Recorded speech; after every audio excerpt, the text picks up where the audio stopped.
allow me a few minutes just to go over some of the specs on the skidding winch for you. Some of you may remember a couple of years back, Kevin and Dave had given me a 2501, which is a smaller unit, pulls a little less, and weighs a little less. It was pretty ideal for subcompact, compact tractors. This 3501 though, as well as the 2501, have a lot of noticeable improvements over the last few years. I'll go over them right now. The most obvious one is they've added this high fence around both models, which I think is a must, especially if you have a glass cab. She sits about 63 inches tall, which is very helpful, and as you can see, provides me plenty of protection on this LX2610. The model comes standard with 3 choker chains, and I love the fact that they've welded a bracket onto this fence, as well as a side pocket to hold those chains. The old model didn't have that, so you kind of had to carry them yourself or let them dangle off the back. The winch comes standard with 165 feet of cable, 3 keyhole sliders, as well as your end hook. And this 3501 has dual pulling points, so you can move your pulley from here to the higher point. Just a quick slip pin, slide it up, lock it in, and you're good to go. A very welcome feature on this 3501 is this redesigned butt plate. It's a 4-foot butt plate. You'll see here there are slots here so you can loop your chains when you're hauling those logs in behind. But the big improvement on this model is the ability to allow the butt plate to either remain rigid and fixed, or when you're traveling, you can pull the pin out of the back and it will float. You might not think it's a big deal, but it was, because I remember on the old one so many times going through the forest, over stumps and rocks, this butt plate would catch something and bounce the 3-point up.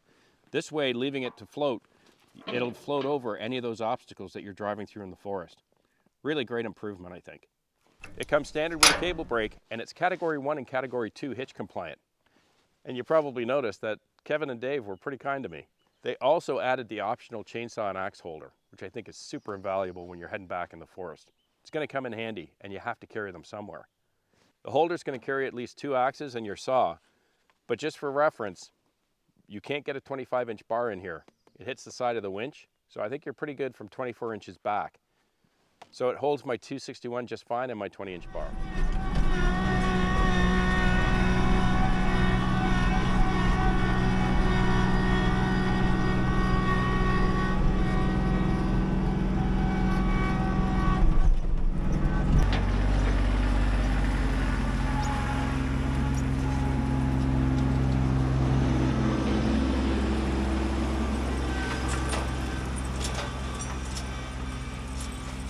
What was that? The big tree there? Yeah. If you buck it off in about moves. And where are we pulling it? This one? Yep. And then once we get pulled the other way. And then where are we pulling it? Once we pull it out, or are we just skidding it to here? You've got the grass. You don't have a grass. No, not today. Couple of days, I guess. Alrighty, sounds good.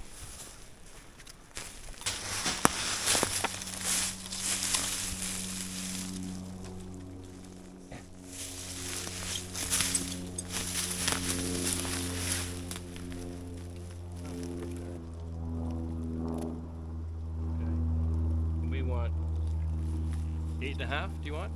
Sure.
I'm gonna go get the other camera. That was pretty sweet.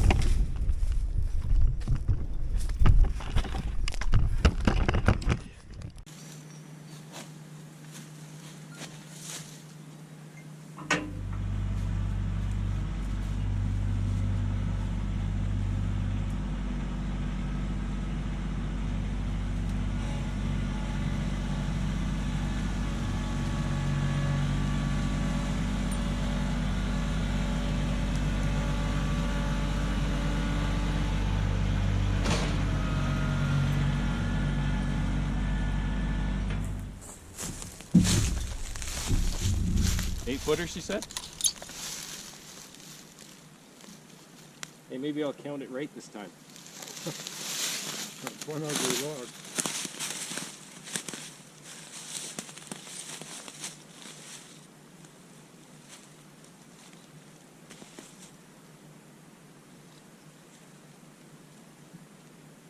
Beautiful day again, eh? Oh, it's gorgeous. After all that rain we had.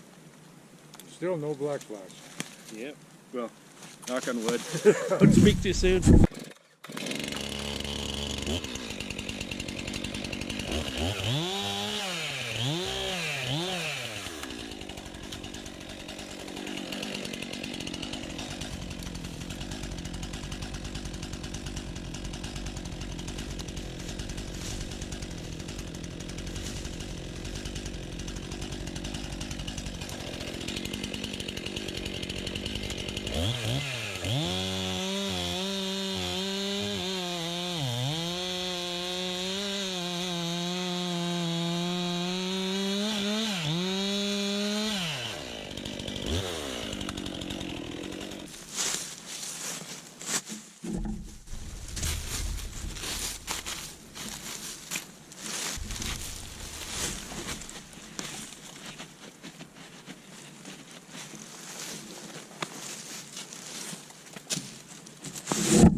I know.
The smaller model, the 2501, is good from about 15 horsepower on your PTO up to about, I think, 25 or 30, and it'll haul, I believe, 5,000 pounds.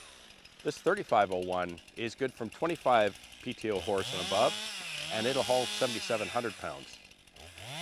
So you may be wondering why Kevin provided me a 3501 and not a 2501 like he did the last time. I certainly don't plan on hauling 7,700 pounds out the back of this tractor, But there was one key differentiating factor that made the decision for me. You got it. Weight, ballast. The 2501, I believe, weighs about 285 to 290 pounds. This 3501 weighs 490 pounds. And I need that ballast because most of the time I'm gonna have the grapple on the front and I'm gonna be grappling those logs that I'm skidding. And I need to have that weight on my 3-point when I'm going through the forest. That was the deciding factor. It was certainly nice catching up with Kevin and Dave over at Farmer Equipment Sales, and it was very kind of them to loan us a winch for the summer because I think it's going to help us greatly with that target range build over at Guy's Place. So I greatly appreciate it.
Well, that certainly did not disappoint. Very happy to have it. Not only makes it a lot easier, but it makes it a little bit of fun too. It's been a few years since I've used one, so I was trying to take it easy a little bit. And of course, my aim wasn't all that great either on a couple of them, but we got them through. Again, I wanted to send out a special thanks to Kevin and Dave over at Farmer Equipment Sales for loaning us the equipment. It's going to make this summer a whole lot easier. Thanks so much for sticking around today. If you like the channel, please click subscribe. Have a wonderful week with your families. Please be kind to each other, and I'll see you again on the next one. I'm Gord Potter, and you've been watching GP Outdoors. Cheers.